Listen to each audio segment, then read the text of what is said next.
Son, son 365 negativas, porque tiene que ver con el año, en no hacer nada durante cada día del año que pueda molestar u ofender a Dios, ¿no? Y por otro lado, los 248 tienen que ver con los 248 de los huesos del cuerpo, según lo que se suponía, y por tanto la idea es que todo nuestro ser, toda la estructura, es como lo más intrínseco de nuestro ser, esté abierto siempre a la acción que favorece justamente la llegada a esa meta. Pero esos 613 mandamientos abarcaban cosas muy cotidianas, incluso, por ejemplo, el tipo de impuesto que había que dar, y por eso en algún momento Jesús, en las controversias con los fariseos, va a criticar que son tan cumplidores los mandamientos, pero también aprovechan los mandamientos o las prescripciones rituales para poder excusarse de otras obligaciones. Ejemplo, en algún momento les reclama de que consagran sus bienes al templo, por ejemplo, lo que les permitiría de esta manera no tener que ayudar a sus padres, por ejemplo. Y sin embargo, hay un mandamiento, honrar padre y madre. Entonces, de alguna manera, algún mandamiento mal ocupado podría eventualmente invalidar otros o ser una especie de excusa para no cumplir otros mandamientos que son fundamentales. Por eso cuando le preguntan a Jesús, ¿cuál es el mandamiento más importante de la ley? Ahí la pregunta, hay dos tradiciones al respecto.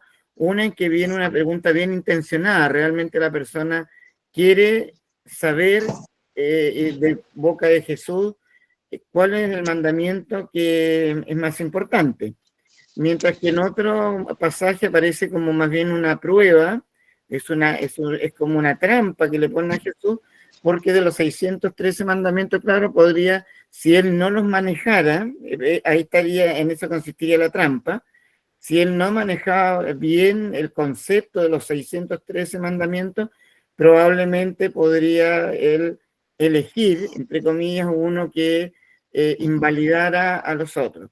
Y es Jesús, justamente, de acuerdo a la pregunta que usted está haciendo, es Jesús el que hace la compilación, en este caso, en dos mandamientos que lo convierten en uno, que es amar a Dios sobre todas las cosas y al prójimo como a ti mismo. Esa es creación de Jesús. Está el mandamiento de amar a Dios sobre todas las cosas y está el mandamiento de amar al prójimo. Dentro de los 613 mandamientos están esos dos mandamientos. Pero cuando se pregunta, él une estos dos mandamientos. El primero, amarás al Señor tu Dios con todo tu corazón, con todo tu ser y con toda tu alma y con todo tu ser. Eso significa la totalidad. Y por otro lado viene este otro que sería amar a Dios sobre todas las cosas, amar al prójimo como a ti mismo, que es parte del Levítico. Sin embargo, hay una ampliación desde esa perspectiva, y por eso es un mandamiento nuevo, porque el mandamiento de Moisés era ama a tu prójimo y odia a tu enemigo, ¿no? Ese es el mandamiento, es decir, ¿a quién se le considera prójimo? Al hermano, al pariente, al amigo, al que está, tal cual la palabra lo indica, próximo.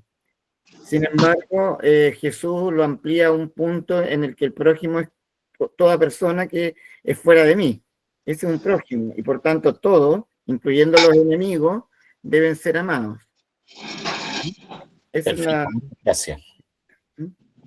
Bien, muchas gracias, padre. Muy buenas tardes. Buenas tardes.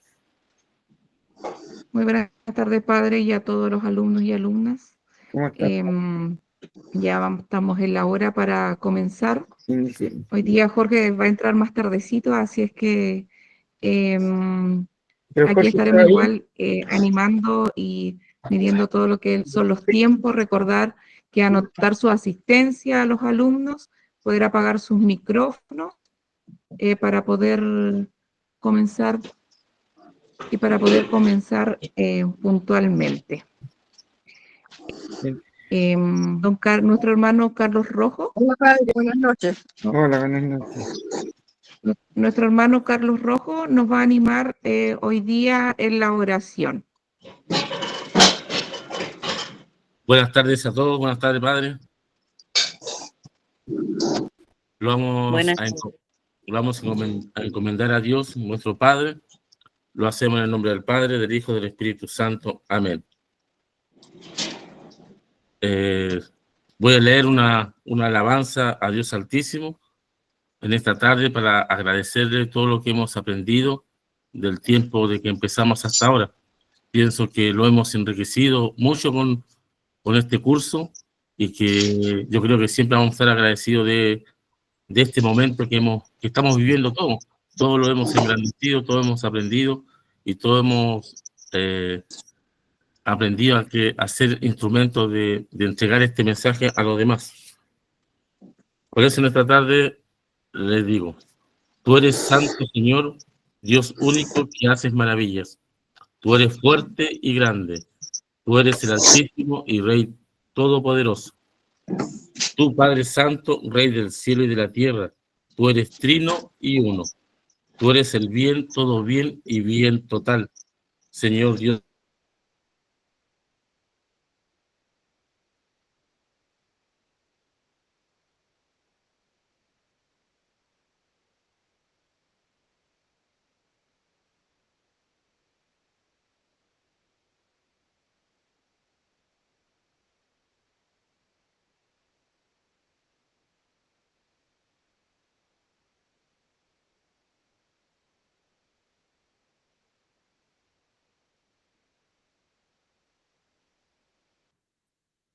Carlos, prenda su micrófono, se le apagó.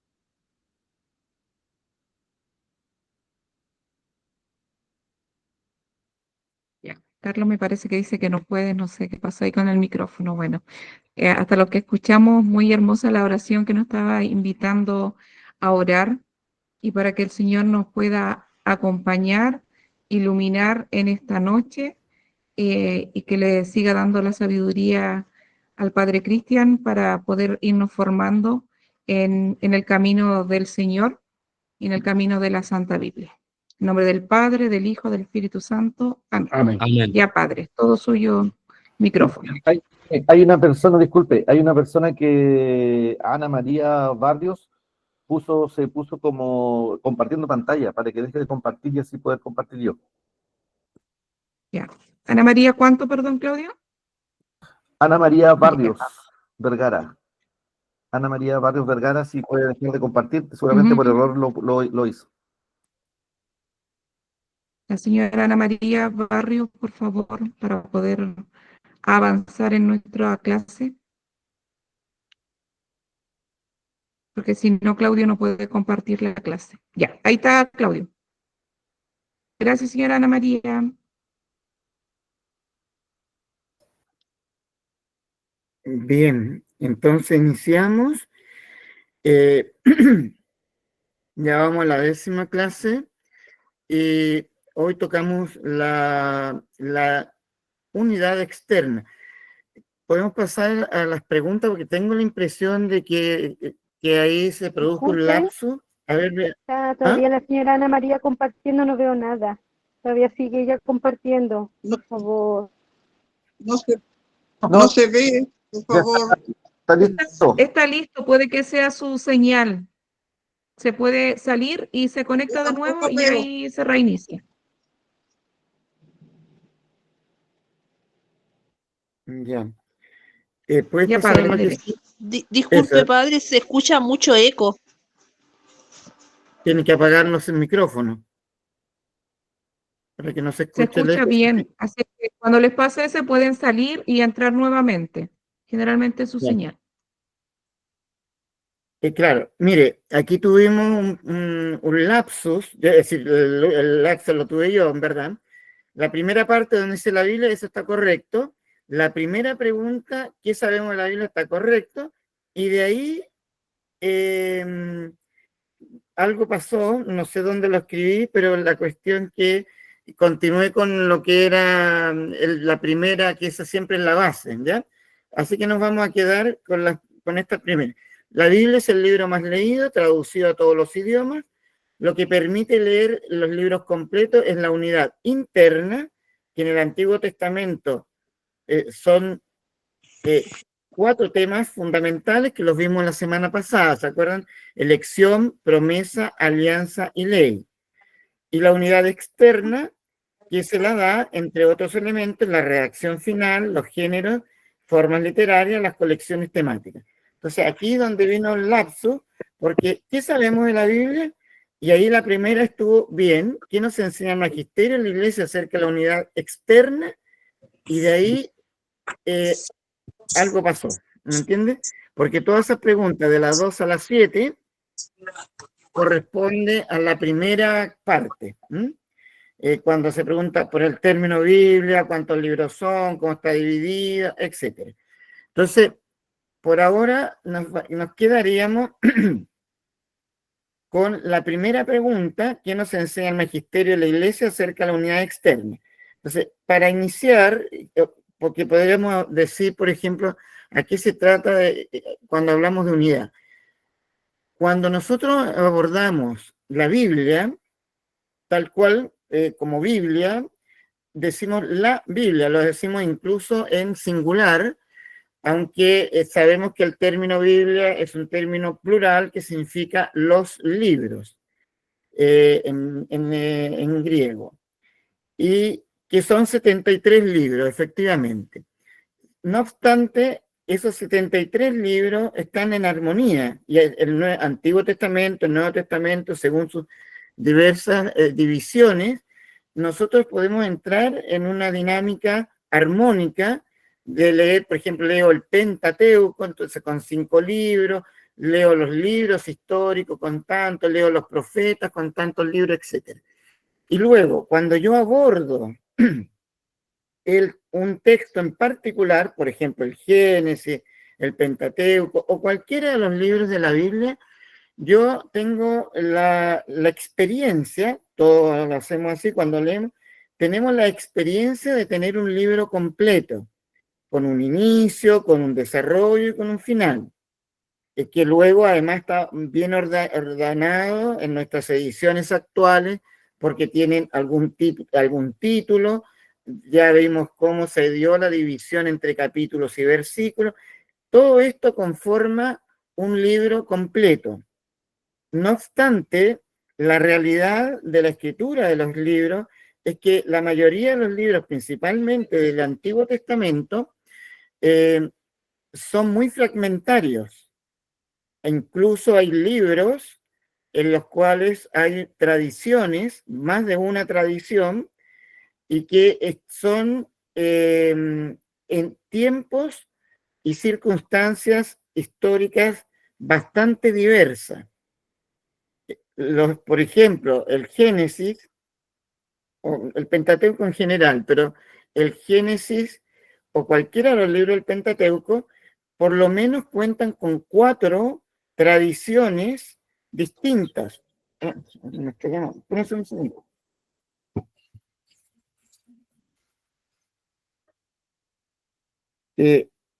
No sé quién me llama, pero vamos a dejar esto. Listo.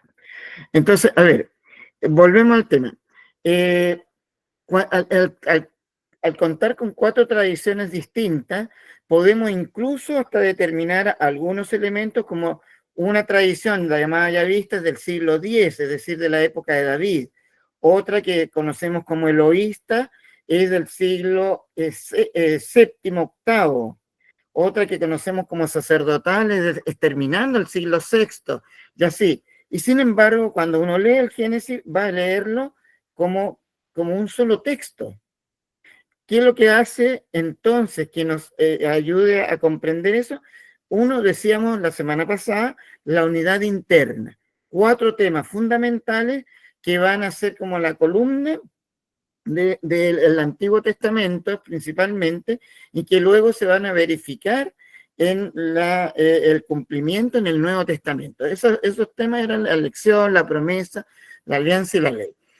Pero además de esa unidad interna que nos da una misma temática, también tenemos ahora la unidad externa, que se la da, entre otros elementos, decíamos, la redacción final, los géneros y formas literarias, las colecciones temáticas. Me quiero referir así, grosso modo, para que pasemos a ver lo que viene, lo dice el magisterio, pero cuando nosotros estamos hablando de redacción final, de géneros literarios, de colecciones temáticas, estamos hablando de un proceso formativo de un libro. Y lo hemos dicho en más de una oportunidad, la Sagrada Escritura está contenida en lo que nos conocemos como la Biblia. No es un texto que haya bajado del cielo, pero sí contiene la revelación en la cual Dios ha inspirado a autores, que le llamamos agiógrafos. Escritor de cosas santas significa el término geógrafo, que ha inspirado para que quede por escrito todo y cuanto Dios quiso revelar. Pero esto que es de inspiración divina y por tanto viene desde el cielo, podríamos decir, desde el mismo Dios, inspirando la mente con distintas formas a aquellos agiógrafos, no constituye en ningún momento un libro que haya sido escrito de puño y letra de Dios y que luego se lo haya entregado completito a un apóstol, a un profeta o cualquiera de los personajes que aparecen en la Sagrada Escritura, ya sea Antiguo o Nuevo Testamento. En ningún caso aparece eso. La única oportunidad que aparece algo parecido es a Moisés cuando le entrega las tablas de la ley. Te habla de la ley que son destruidas porque cuando baja Moisés ve que está en la idolatría, las tira al suelo y que se las rompe. Por tanto, todo lo demás siempre, y aparecen los profetas, y hay momentos muy relevantes en relación al mandato de Dios, está el que se ponga por escrito. Lógico, y le va a pasar a cualquiera de ustedes, a mí también, si a usted le dice, mire, este tema, póngalo por escrito, usted va a tener que ocupar los recursos que tiene o que le son cercanos y que están en su posibilidad para poder escribir. De partida, el material en que va a escribir. Si va a escribir en el computador, actualmente, directamente en computador, en máquina de escribir, como hacíamos cuando estudiábamos en la universidad, todavía se usaba más la máquina de escribir. Y ayer nos recordábamos en una reunión que tuvimos el día sábado, nos pasaron un PowerPoint, una presentación muy buena sobre unos temas de la conferencia episcopal. Entonces, y resulta que nos recordábamos, mientras arreglaban el data, cómo nosotros en la misma universidad, cuando teníamos que hacer presentaciones, lo hacíamos en papelógrafo, por ejemplo, ¿no? Y ya luego haciendo clases en la universidad, seguíamos con nuestro pizarrón y nuestros papelógrafos y después pasamos a la gran novedad de la época, que eran las transparencias. En un proyector donde una hoja transparente, uno la escribía incluso a mano y luego la proyectaba. ¿Ven? Bueno, hay que elegir la forma, se fija, y van cambiando incluso los tiempos. Hay que elegir las palabras, hay que elegir, entonces ahí tenemos la redacción final, que dentro de una serie de tradiciones el autor que finalmente pone por escrito esto va a darle un orden y eso lo que conocemos como redacción final. Va a ocupar los medios que le son cercanos y ahí están los géneros y formas literarias. Y luego se va a agrupar en ciertos temas que son afines, por ejemplo, hay temáticas sobre la luz, sobre la guerra, sobre la vida, sobre la muerte, formas en las cuales Dios se manifiesta antropomórficamente o se manifiesta de una manera más hierática, es decir, más solemne, que solamente pronuncia palabras, pero no realiza acciones manuales. Bien. Entonces, ¿qué nos enseña el magisterio de la Iglesia acerca de la unidad externa? Ahí vamos entonces a lo que sigue.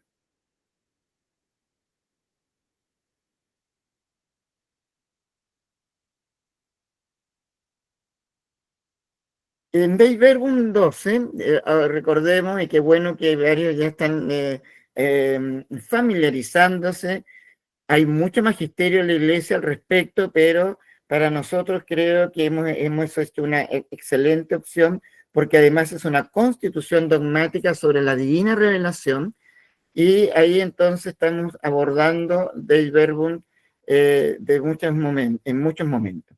Entonces, ¿qué nos dice Dei Verbum 12? Ya habíamos visto algo en la clase anterior, que Dios primero se revela y habla en la Sagrada Escritura, pero por medio de hombres y de manera humana. Esto es súper importante, porque lo que ya hemos dicho, Dios nos habla, pero nos habla en nuestras propias categorías. Ocupa el Señor las mismas categorías que nos son afines, porque Él es nuestro creador. De modo que no tendría por qué inventar algo distinto y nuevo y distinto para usar con su criatura, la cual ya la creó con ciertas capacidades. Cualquier autor, en lo que sea que tenga autoría, va a dotar su obra con los elementos propios para que pueda funcionar o pueda transmitir lo que necesita el autor. En este caso, estamos hablando de que el ser humano está recibiendo la revelación inspirada por Dios a seres humanos igual que uno, y por supuesto que le va a hablar de una manera que no tenemos que tener la experiencia, que es la inspiración, pero en definitiva que aquella persona va a entender lo que Dios le quiso decir y que con toda fidelidad lo va a expresar o a comunicar. Por eso, esto es importante cuando Dei Verbum nos recuerda que la Sagrada Escritura se trata de escritura, y que si es sagrada es porque Dios la ha inspirado, y se la ha inspirado a personas que han podido transmitirla los fiel, absolutamente fiel posible, pero desde sus propias categorías humanas. Luego dice, el intérprete de la Sagrada Escritura debe investigar con atención qué pretendieron expresar realmente los hagiógrafos y plugo a Dios manifestar por sus palabras para comprender lo que quiso comunicarnos.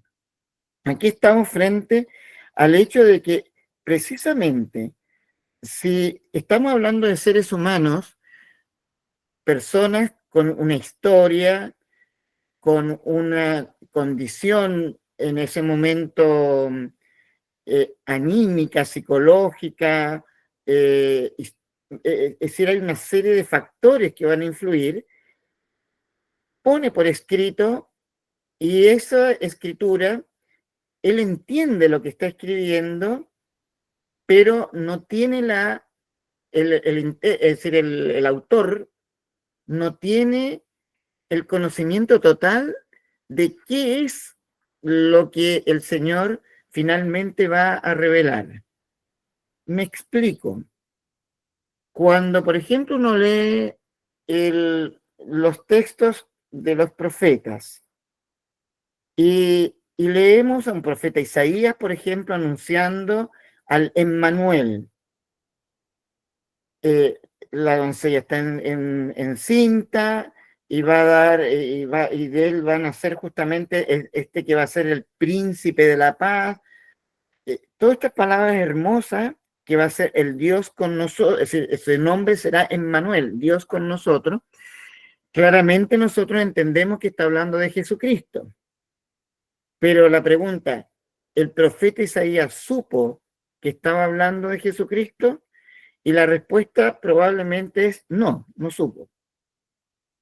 Supo que hablaba de esta gran figura que Dios mismo la ha suscitado, pero no tiene los contornos, no podría saber el profeta Isaías que Jesucristo iba a nacer 800 años después, que su mamá se iba a llamar María, que iba a ser con el Espíritu Santo, que no tenía idea. Es decir, el profeta Isaías no tenía idea del Espíritu Santo, y sin embargo, lo que él escribe es exactamente lo que ha ocurrido. Entonces, él escribió. Y entonces uno dice, a ver, pero entonces, ¿qué es lo que entendió y qué supo el profeta Isaías en el siglo VIII? Que el rey era un inútil y por tanto era necesario que Dios mandara a alguien que pudiera llevar a cabo la obra que este rey inútil no estaba llevando bien. Y por tanto está el anuncio de este gran Mesías, este enviado, que es hijo de aquella doncella que está encinta y que justamente es el hijo del rey, y que va a ser aquel que va a reformar el momento. Pero tiene siempre estos dos elementos. Está el momento histórico en el que al autor le toca escribir, y está el momento que trasciende la historicidad o el momento, es trascendente justamente porque no se queda en la inmanencia del hecho.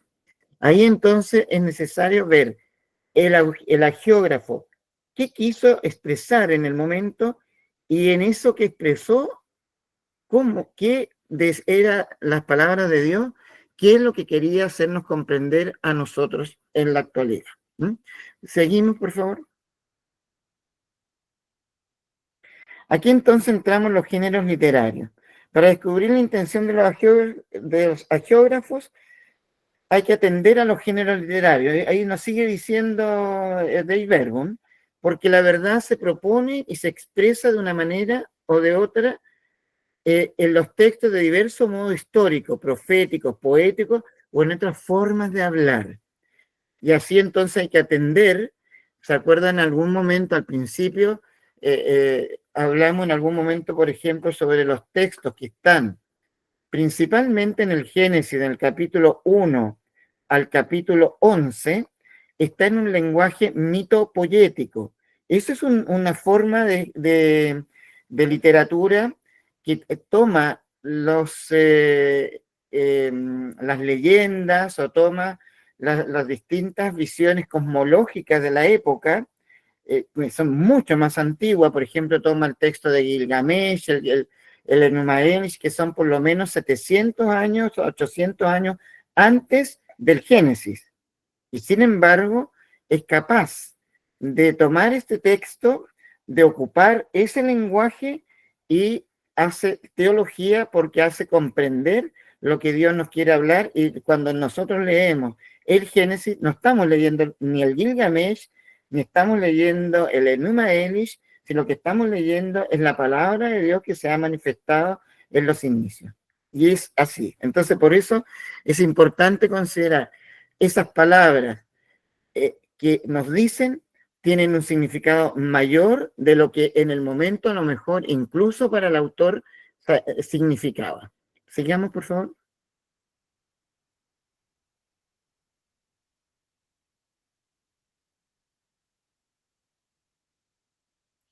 Esto lo vimos también la semana pasada, pero aquí le hacemos un recuerdo, citando justamente a Dave Bergman.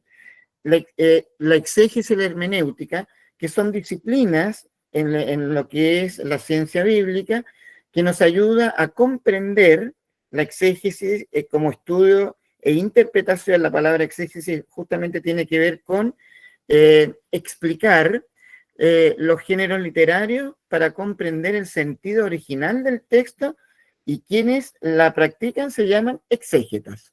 Los exégetas entonces son estudiosos que van a ocupar toda la ciencia para poder, la filología, por ejemplo, el estudio de las lenguas, de las formas incluso, y en el momento.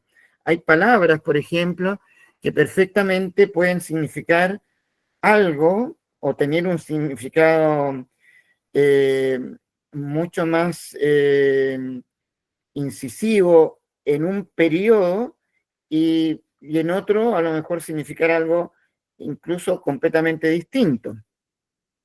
En nosotros, en nuestro lenguaje común, muchas veces algo que antes a lo mejor habría significado una grosería, tal vez, o algo muy malo, en este momento uno dice, lo puede decir y en nuestro contexto significa otra cosa.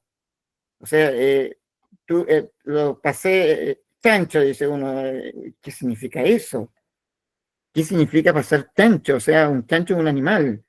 ¿Y qué significa eso? ¿Me entiendes? O, oye, pero esto es brutal. Y uno dice, esto es algo, como para decir magnífico, dice que es brutal, pero resulta que brutal es una cosa abyecta, es algo que violenta. Y sin embargo, uno lo puede ocupar de una manera positiva. ¿Se fija? O sea, por eso el exégeta va a tener que ver en el momento y la forma que ocupó el texto, la palabra, cómo lo ocupó.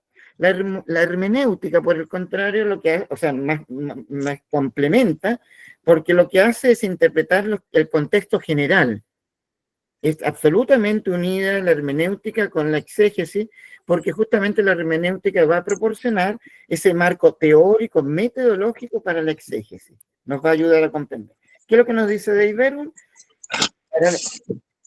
Para la exégesis, Dei Verbum nos dice, conviene que el intérprete investigue el sentido que intentó expresar y expresó el hagiógrafo en cada circunstancia, según la condición de su tiempo, de su cultura, por medio de los géneros literarios usados en su época. No todos los géneros literarios a lo mejor estaban en boga en el mismo periodo.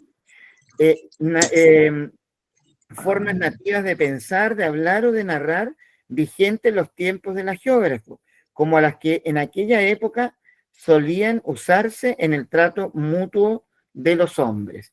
A eso incluso hay que considerar, por ejemplo, el idioma. Decíamos el otro día, no es lo mismo a lo mejor una expresión en hebreo que puede significar muchas cosas a una expresión en griego que es mucho más precisa y a lo mejor puede igualmente significar muchas cosas, pero en general es mucho más acotado su significado y más bien tiene muchas palabras para decir lo mismo. En cambio, el hebreo tiene pocas palabras, una palabra para decir muchas cosas. Es un poquito al revés. La hermenéutica, por el Dei Verbum 12, nos dice hay que leer e interpretar la Sagrada Escritura con el mismo espíritu con que se escribió, para descubrir el sentido exacto de los textos sagrados. Hay que atender con no menor diligencia al contenido y a la unidad de toda la Sagrada Escritura, teniendo en cuenta la tradición viva de toda la Iglesia y la analogía de la fe. Ahí entonces vamos a ver un poquito más adelante sobre la analogía de la fe, porque tiene que ver la coherencia interna que exista en todo el texto. No puede un texto contradecir al otro, porque de esta manera se invalida entonces la revelación o la interpretación correcta. Pero sí puede aparecer en algún momento como dos circunstancias opuestas, pero por eso hay que buscar cuál es la intención y cómo es ocupado tal o cual forma literaria. Pasamos a lo que sigue y ahí vamos a ver dos cosas que nos van a ayudar a comprender más. Todo esto son herramientas para poder ocuparlo. El Sitzenleben, que decíamos que es una expresión alemana para indicar el asentamiento en la vida, se podría traducir Sitzenleben, siéntate en la vida, pero que en definitiva es los exégetas alemanes que han incursionado mucho y muy profundamente en lo que es el estudio de la Sagrada Escritura, ocuparon este método que tiene que ver justamente con considerar el contexto en el que tiene el autor, como en el contexto que está expresada la historia o lo que el autor ha indicado. Son dos Sixth-Eleven. Ejemplo, vamos al Nuevo Testamento, que aquí estamos todavía, estamos viendo el Antiguo Testamento.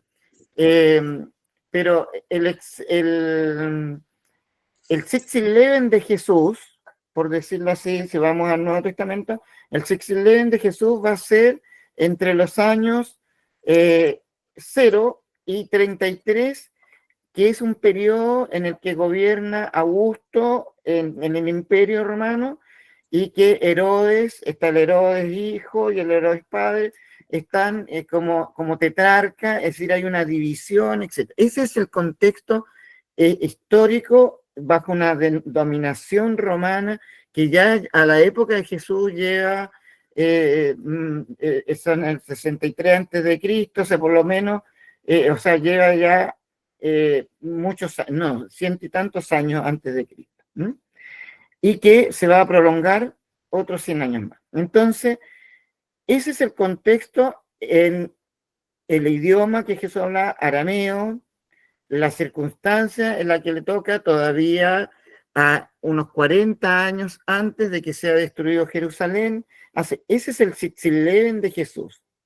Pero luego, cuando escribió el evangelista Mateo, bueno, se lo van a ver ustedes más ya unas dos clases más, vamos a empezar con sinóptico.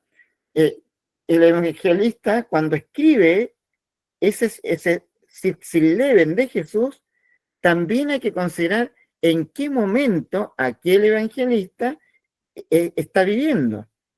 Está tranquilamente en su casa escribiendo, está siendo perseguido, está siendo cuestionado, tiene muchos recursos porque es una persona súper culta, o es una persona bastante más limitada en sus recursos, pero está inspirado y fortalecido por Dios, y por tanto está escribiendo lo que tiene que escribir. ¿Me entiendes? Entonces ahí tienen que buscar los dos elementos. El Sixth-Eleven, entonces, son los textos que van a tomar en cuenta el contexto de la persona y del pueblo en su alrededor, circunstancias históricas, psicológicas, sociales, todo eso entra en lo que llamamos el Sixth-Eleven para poder comprender un texto. La analogía de la fe es un principio hermenéutico de la teología católica, en las cuales las verdades de la fe no se contradicen entre sí. Por el contrario, debe existir una coherencia y armonía en el conjunto de la revelación. Por eso la Sagrada Escritura no puede contradecirse, y la Sagrada Escritura tampoco yerra. ¿Se acuerda que hablamos de la inerrancia de la Sagrada Escritura? Eso significa que nunca se equivoca la Sagrada Escritura. Por eso tampoco hay que preguntarle a la Sagrada Escritura lo que no le corresponde responder. Si yo le voy a preguntar un tema de ciencia que a lo mejor no está dentro de la respuesta de la Sagrada Escritura, probablemente la respuesta que la Sagrada Escritura nos dé nos pueda conducir al error, o pueda conducir incluso a la Iglesia al error que todos nos sacan en cara, aunque ya se pidió perdón el Papa Juan Pablo II y todo. Por ejemplo, lo que fue Galileo Galilei.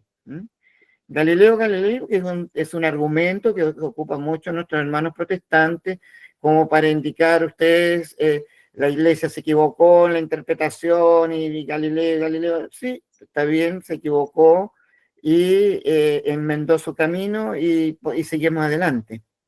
Y bueno, ¿y en qué consistió el error con Galileo Galilei? Y justamente, a lo mejor mal aplicada la analogía de la fe en este caso, es que mal aplicada en el sentido porque se le hizo una pregunta a la Sagrada Escritura que no tenía por qué contestarla, ¿no? Y Galileo Galilei habla sobre el heliocentrismo, ¿cierto? Es decir, la Tierra y todos los planetas giran alrededor del Sol. Eso se llama heliocentrismo. Pero en la Sagrada Escritura, en Josué, aparece que está en una guerra, en un momento muy, muy complicado, y necesitan más luz de sol, porque si ya está llegando la oscuridad, y al llegar la oscuridad van a perder. Y le piden a Dios que detenga el sol.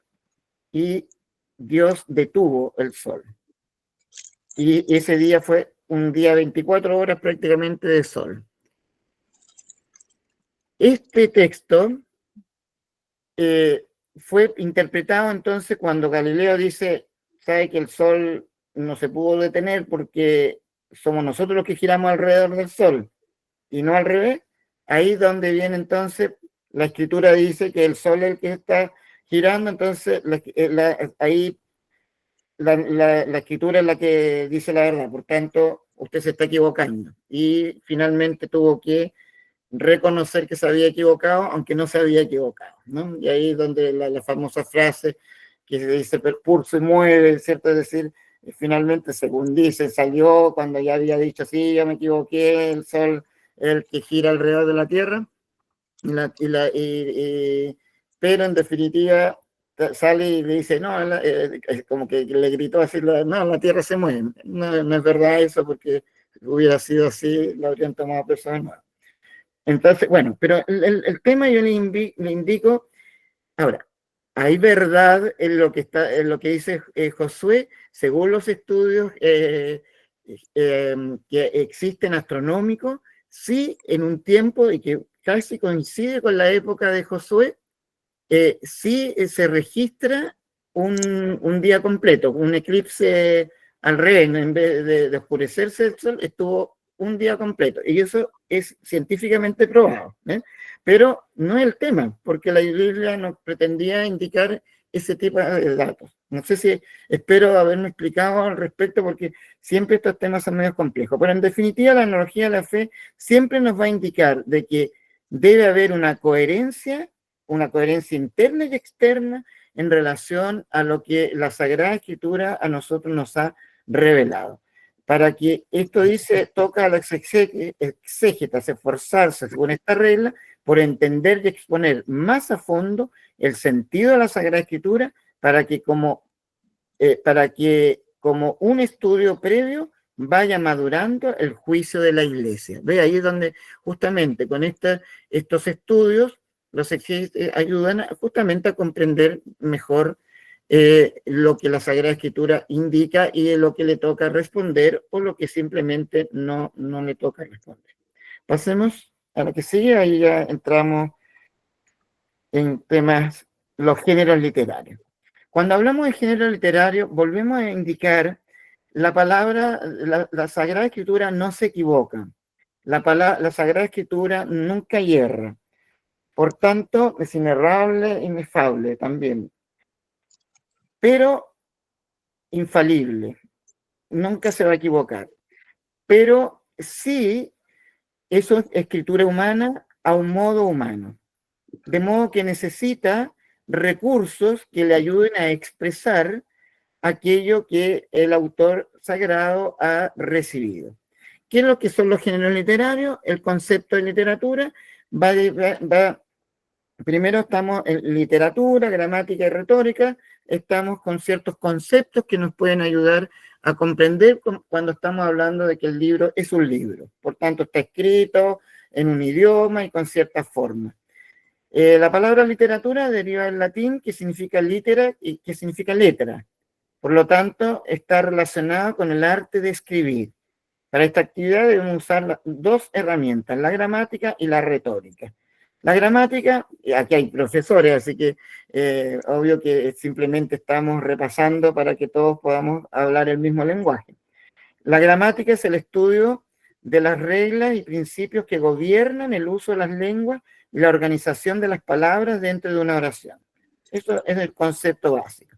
La retórica se ocupa de estudiar y de sistematizar procedimientos y técnicas de utilización del lenguaje, puestos al servicio de una finalidad. Mabel, ¿podría apagar su micrófono, por favor? El micrófono, Mabel. Una finalidad persuasiva o estética añadida a su finalidad comunicativa. Entonces la retórica entendemos que tiene que ver con un bien hablar, en otras palabras, es decir, que el lenguaje sea utilizado incluso de tal manera que, por supuesto, impacte, se haga entender, tome la atención. Se dice, por ejemplo, retórica muy hermosa y recurso, cuando Monseñor, un obispo de La Serena, ¿no? Monseñor Ramón Ángel Jara, que además es poeta y todo eso, cuando llegó a La Serena como obispo de La Serena, bajó del tren, porque en ese tiempo ahí se movían de esa manera, entonces golpea con su báculo 3 veces, me han engañado, me han engañado, me han engañado. Todo el mundo quedó, ¿qué le pasó a este obispo? ¿Qué pasó? ¿Qué ocurrió? Entonces, ahí hay una fórmula, una forma, ¿ves? Me han engañado, me han engañado. Entonces todo el mundo toma la atención porque me han dicho que en La Serena no hay tempestades y una tempestad de amor se ha desatado para recibir a su pastor. Mire qué cosa más linda, ¿ves? El uso del lenguaje e incluso ciertos recursos para llamar la atención y comparaciones que tenía que ver, ahora, tempestades sí hay en La Serena, pero en ese momento parece que no había. Bien, continuamos.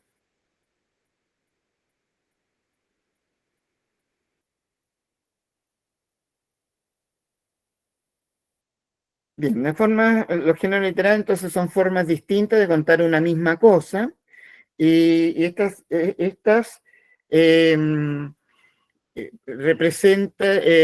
formas de presentar las cosas corresponden a distintas necesidades también de la vida de un grupo. Toda la sociedad necesita crear literatura para expresarse, y esta ocupa diversos géneros literarios, y aquí hacemos una diferencia en 3 formas o 3 tipos de género literario: el lírico, el dramático y el narrativo.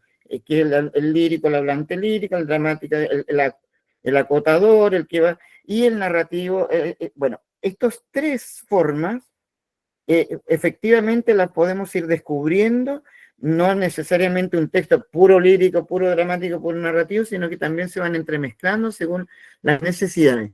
Hay textos que son completamente narrativos, por ejemplo, pero igualmente ocupan en forma complementaria algunos otros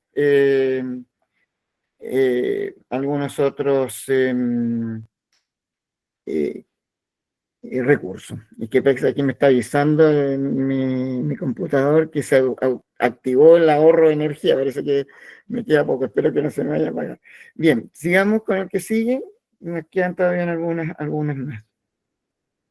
Vamos a ir pasando rápido a lo mejor algunas, porque ahí nos va a ir explicando cada uno de los géneros, pero como ustedes van a recibir después el material, ahí uno ya lo puede revisar con bastante más detención. Los escritores de la Biblia, si bien es cierto, eran hombres predestinados para cumplir esta misión, estuvieron sujetos a la influencia de sus respectivos lugares de origen, costumbres, cultura, temperamento, etc. Por esto nos encontramos con una diversidad de modelos literarios a través de todos los libros del Antiguo, tanto del Antiguo como del Nuevo Testamento. Se usaron primero estos textos en el idioma, el hebreo, algunas adiciones arameas, y por supuesto en el griego, que son los 2 idiomas fuertes, el hebreo y el griego. Jesús hablaba en el dialecto arameo, por tanto, todo lo que Jesús dice y hace, lo dice en arameo. Sin embargo, es posible que él también haya conocido el griego, o algunas, porque Jesús nace el año 0, ¿cierto? Pero que era del 42, ya llevaba como 42 años. El emperador, por tanto, Octavio. Por tanto, tenemos el tema de Augusto, que es el mismo. Por tanto, estamos en un tiempo en el que Israel no estaba aislado. Para su lengua común, todos estos pueblos hablaban arameo. Para su lengua litúrgica, hablaban en hebreo. Y para su lengua comercial, normalmente el griego. Por eso San Pablo, por ejemplo, va a ser un hombre de 3 mundos, podríamos decirlo así, porque San Pablo, que es fariseo, hijo de fariseo, según él mismo lo dice, él habla perfectamente el hebreo, el arameo, por supuesto también, el griego y el latín. Los 3 idiomas habla San Pablo.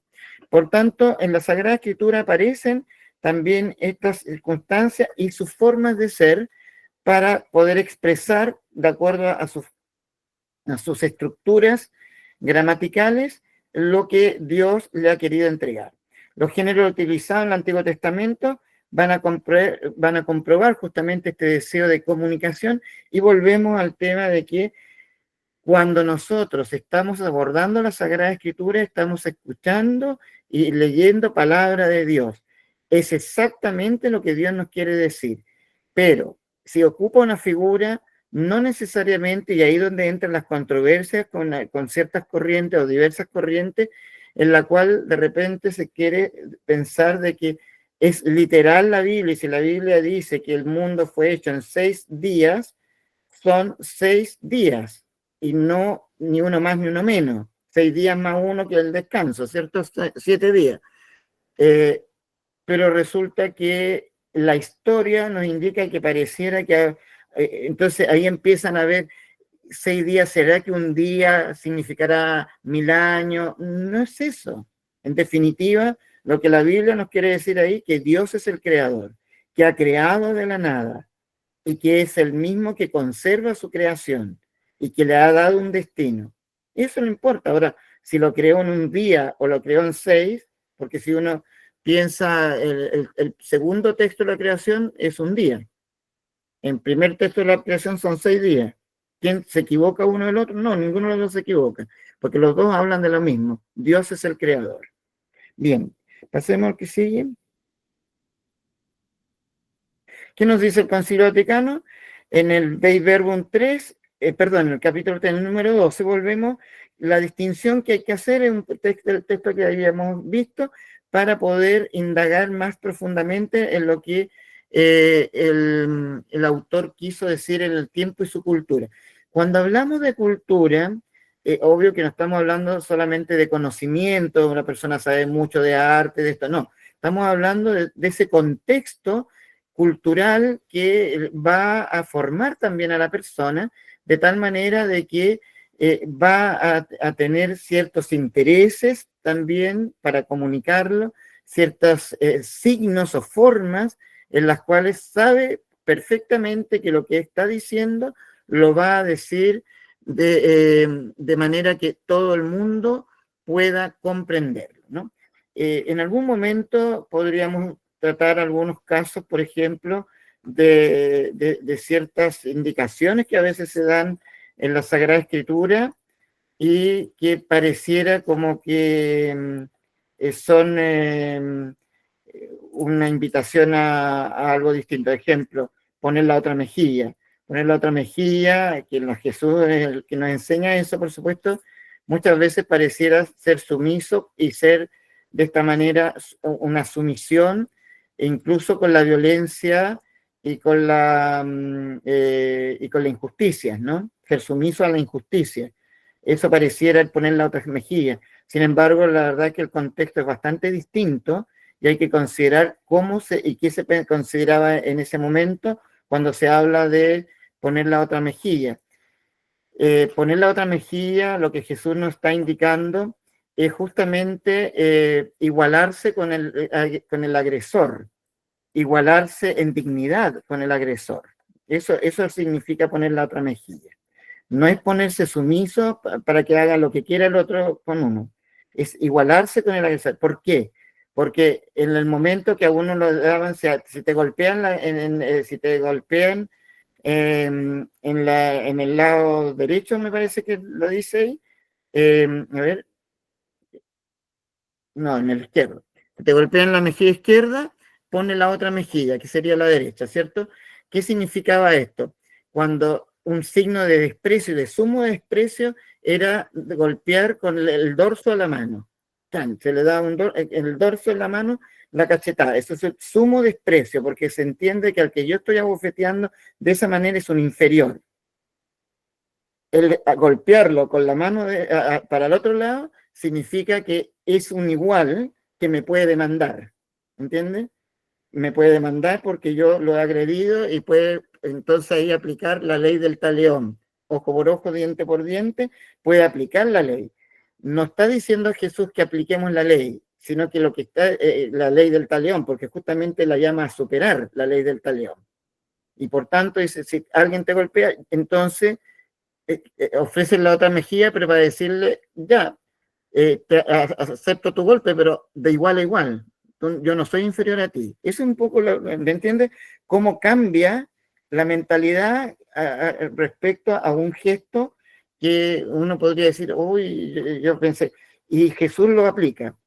Cuando él dice, ¿eres tú el Hijo de Dios? Sí, lo dices por ti mismo porque otros te lo han dicho de mí. Y viene un soldado y le da un golpe a Jesús. Y Jesús le dice, si he dicho mal, dime en qué me equivoqué. De lo contrario, ¿por qué me pegas? Jesús inmediatamente restauró su dignidad y la verdad. Bien, sigamos, por favor.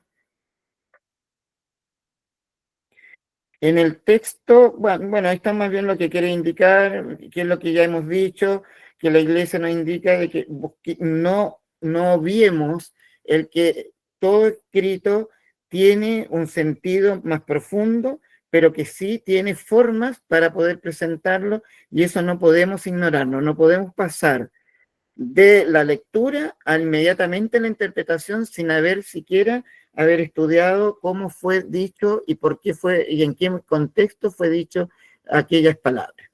Eso es importante. Y yo en esto les invito a todos. Tenemos una tendencia muy, si estuviéramos en clases presenciales, más fácil hacer el ejercicio. Hay una tendencia muy rápida de que uno dice, lee este texto. ¿Qué dice el texto? Y uno empieza, que el amor de Dios, no sé qué. No, el texto no dice eso. ¿Qué es lo que dice el texto? Y ahí hay que decir lo que el texto dice. El texto dice que habían dos, por ejemplo, un padre con dos hijos, uno más chico le pidió ya, el hijo pródigo. No está hablando del amor de Dios ahí, está hablando de dos padres y ahí, pero luego ese, ¿qué quiere decir este texto? Ahí ya la cosa cambia. Pero para eso tengo que leer primero qué es lo que dice, quiénes son los personajes, cuál es el contexto, cuáles son las circunstancias finalmente, etc. Bien, sigamos.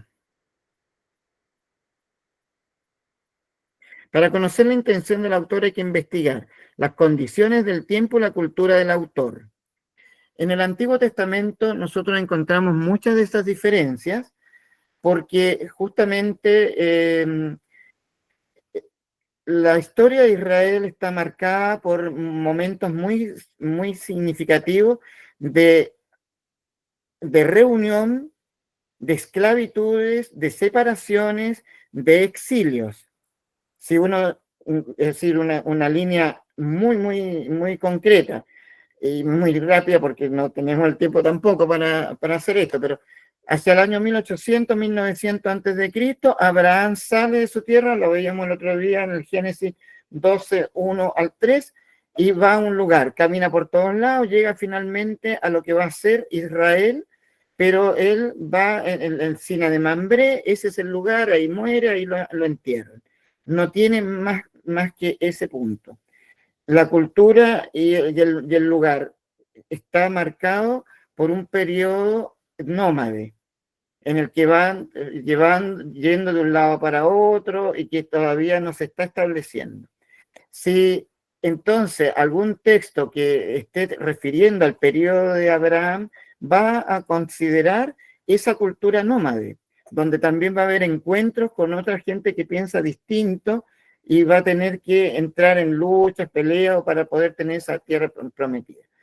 Luego, si uno sigue el camino, vamos a encontrar al hijo de la promesa, Isaac, que va a tener dos hijos, Esaú y Jacob, y de los cuales Jacob le roba la bendición, la primogenitura a Esaú, y ahí hay un contexto muy claro por qué se produce un robo de una primogenitura y por qué el padre no podía darle a los dos la bendición. Bueno, ahí hay una cultura la cual uno tiene que entender, porque de lo contrario queda pucha, el papá es injusto, a uno nomás lo privilegió y al otro le quitó todo privilegio. No tiene sentido para nuestra mentalidad actual, pero en esa época absolutamente el sentido de lo que es la primogenitura, y el que el otro le compre la primogenitura con un plato de lentejas, ustedes todos, yo creo que todos hablamos del mismo lenguaje, la misma cosa, pero ¿por qué comprar? Se le habría bastado a lo mejor que fuera más fuerte nomás y punto. No bastaba eso. Había que tener una legalidad al respecto, no solamente se la robó, sino que luego se la compró. Entonces ya ahí es legal la cosa. Bueno, si uno sigue después, este Esaú va a tener 12 hijos, perdón, este Jacob va a tener 12 hijos, y ahí están las famosas 12 tribus de Israel. Jacob va a cambiar de nombre a Israel, y van a ser las 12 tribus de Israel, los 12 hijos, la esclavitud en Egipto, el paso por el Mar Rojo con Moisés, va a llegar a la tierra prometida, van a pasar una cantidad de años y finalmente va a llegar el año 1000, donde se va a consolidar las 12 tribus de Israel bajo el gobierno y del imperio de David. Estamos en el año 1000, han pasado un montón de siglos, ¿me entiendes? Todos esos momentos, si alguien escribe en el momento de David, tiene una mentalidad, un sentido de universalismo, y luego se murió David, y resulta que, perdón, se murió David, tuvo Salomón, se murió Salomón, se divide el reino en norte y sur, y entonces la mentalidad de los que escriben en el norte ya cambió, porque ahora le ha tocado vivir una separación, un reino del norte donde se quiere consolidar una dinastía con la dinastía de Omri, y que se quiere consolidar una capital, Samaria, y que por el otro lado queda toda esa tradición del sur con Jerusalén como capital. Hay que considerar entonces la cultura, el tiempo, y así, si uno sigue el tiempo, se va a dar cuenta que hay un montón de fechas, situaciones, invasiones, destrucciones, encarcelamiento, mil cosas y que van a cambiar el sentido. Los géneros literarios usados en su época... Padre, le quedan 5 minutos. Oh, entonces avancemos. Las formas de pensar usadas, etc. Siga, por favor. Bueno, esto, como la mayoría o muchos ya lo conocimos en el colegio, es la forma en la que se produce la comunicación, ¿cierto? El emisor, el receptor, el mensaje, el código y el canal son necesarios, y también están puestos en la Sagrada Escritura para este fin, porque hay alguien que emite, es Dios, va a transmitir su mensaje, pero en definitiva va a ser el agiógrafo el que va a tener que ponerlo por obra, y ahí va a haber alguien que un destinatario, el mensaje de ser fiel, etcétera. El código, estamos hablando de sistema de señales, signos, lenguaje, que para nosotros podemos ocupar para la Biblia. Siga, por favor, para ver si alcanzamos. Así, aquí, sigan más.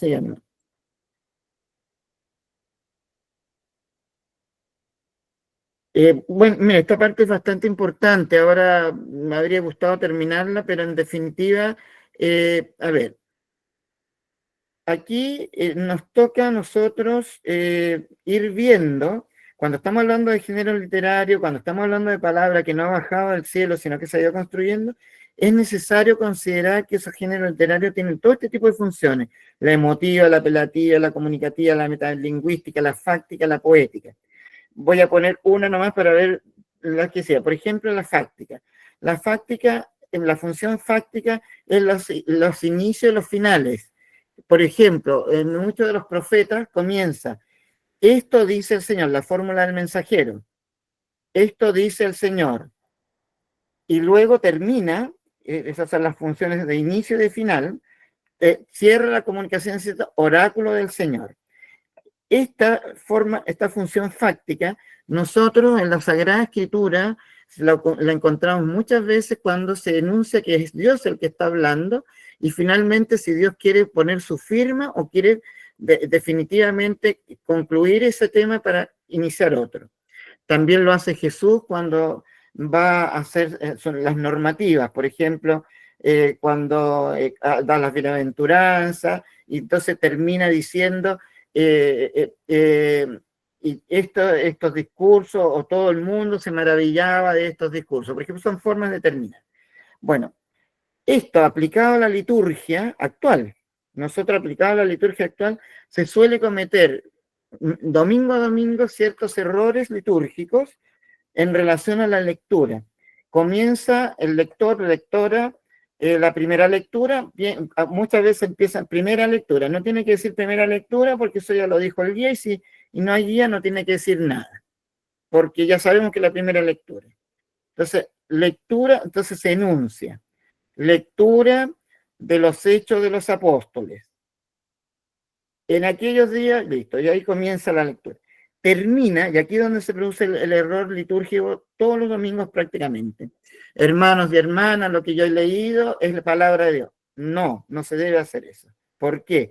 Porque está rompiendo la función fáctica, que es la de la palabra de Dios. Es Dios el que firma, no usted porque está leyendo. ¿Entiende? Entonces dice, lectura del profeta Isaías, bla, bla, bla, bla, palabra de Dios. Demos gracias a Dios. Es la firma, es lo mismo que esto dice el Señor, oráculo del Señor. Es lo mismo. Función fáctica. Bien, toda la poética y todo lo demás. ¿Podemos continuar para ver si alcanzamos en un minuto que ya me queda? Bueno, ahí vamos a ir describiendo, vamos a ir pasando, que ya vamos a tener que dejarla para la próxima, pero el género histórico siga, la leyenda, las relaciones, las comunicaciones, los cánticos de victoria, el género lírico poético, siga, las sentencias, y bueno, aquí vamos a concluir esta parte, pero hoy día no vamos a concluir, esta última parte aquí concluye el Antiguo Testamento, porque vamos a pasar ya al Nuevo Testamento. La idea mía era pasar el Nuevo Testamento ya el miércoles que viene, si Dios no dispone otra cosa, pero probablemente, o sea, todavía estoy en los tiempos que me corresponden por los días de clase, ¿eh? Lo que pasa es que quería adelantarme unas 2 clases para que Eduardo ya pueda comenzar con los sinópticos, por eso estaba tratando de abarcar hoy día todo. No obstante, esta última parte que hemos visto así más que corriendo, ni siquiera la hemos alcanzado a ver, la vamos a ver si iniciamos la próxima, el próximo miércoles, si Dios no dispone otra cosa, lo iniciamos porque es bueno repasarlo.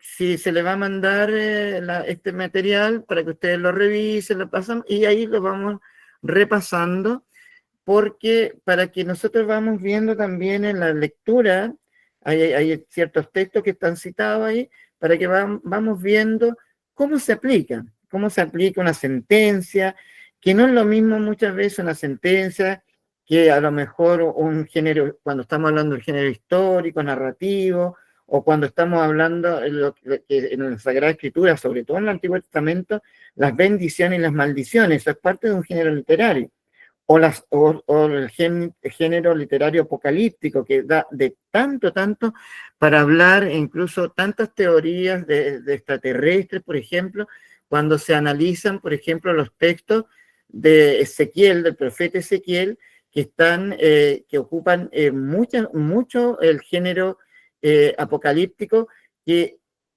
Ezequiel se adelanta a muchas cosas, teológicamente incluso, porque el género apocalíptico tiene en boga, es mucho más tardío que el periodo del profeta Ezequiel. No obstante, el profeta Ezequiel está escrito con estos signos que son como los anticipos de lo que va a ser el género literario apocalíptico, que luego también en la Sagrada Escritura, en el Nuevo Testamento, va a ser aplicado en lo que conocemos como el Apocalipsis, ¿no? Y con todas sus figuras, las imágenes que, en definitiva, llaman tanto la atención y que son tanto ocupados por tantas personas con distintos sentidos, y a lo mejor muchas veces se pervierte el real sentido que tiene este género apocalíptico, que lo vamos a ver cuando veamos Nuevo Testamento. Como yo digo, a ver si ya podemos empezar esta semana, en la próxima, el Nuevo Testamento. Eso vamos a ir lo más rápido posible para que empecemos ya algo específico y muy hermoso como son los evangelios sinópticos. Bien, entonces pasamos a lo que sigue, porque ahí hay una tarea. Independiente que hayamos terminado hoy día esto, la tarea la pueden hacer igual porque es a la luz del aprendido. Analiza Dei Verbum 21. Ahora estamos ya agrandándonos en nuestras tareas porque aquí hay un análisis de un texto completo que es sobre la Iglesia venera la Sagrada Escritura. Eso es importante porque cuando hablamos de Sagrada Escritura estamos hablando justamente de eso, de Dios que nos ha hablado a través de textos en los cuales se ha conservado todo y exactamente lo que Dios quería decir. Por tanto, si hay algo que no está ahí, es porque Dios no quiso que estuvieran. No está supeditado a la limitación de los agiógrafos, porque Dios capacitó a los agiógrafos para que pusieran, incluso aunque no entendieran todo lo que ellos estaban escribiendo, pusieran todo y exactamente lo que Él nos quería comunicar. Así que esa es la tarea. Bien. Ya, padre, muchas gracias por su clase de hoy. Muy Gracias, bien. padre. Que estén muy bien. Ya había una tarea que... Gracias, padre. Buenas noches. Buenas noches, que les vaya muy bonito. Gracias. El Señor nos bendiga y nos guarde de todo mal. Amén. Buenas noches a todos. Muchas gracias. Muy buenas noches a todos y todas. Muy buenas noches.